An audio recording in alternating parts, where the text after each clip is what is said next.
So as we watch the crisis in the Middle East play out today with more strikes, the world is waiting for a response from Iran. History tells us there are plenty of reasons not to trust the Iranians, of course. Newsmax host Tom Basile taking a look at the past 4 decades of terror and how those attacks have focused on Americans.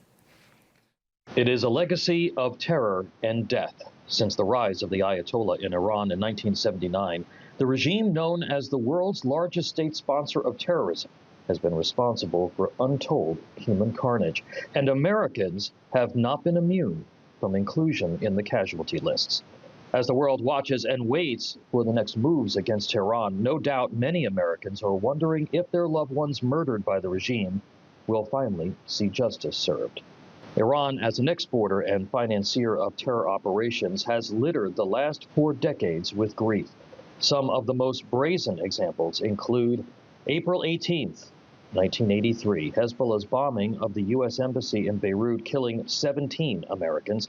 Later that year, 241 American servicemen were killed in a bombing in Beirut. It remains the deadliest attack on the United States Marines since the World War II Battle of Iwo Jima.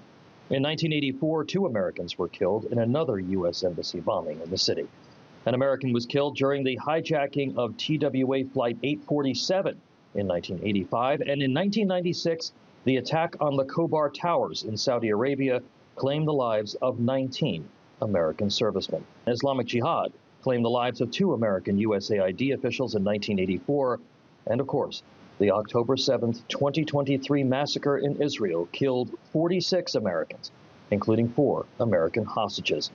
Then there was the war in Iraq. In 2019, a report from the Pentagon blamed Iran for the deaths of 609 U.S. military personnel in Iraq from 2003 to 2011. The Iranian regime is even connected to drug cartels that have been responsible for the loss of countless American lives. While no one can be sure of the exact number of Americans killed by the Iranian regime, the number of direct or indirect lives lost is in the thousands. No doubt, however, that Iran has been allowed to kill Americans with near impunity for decades.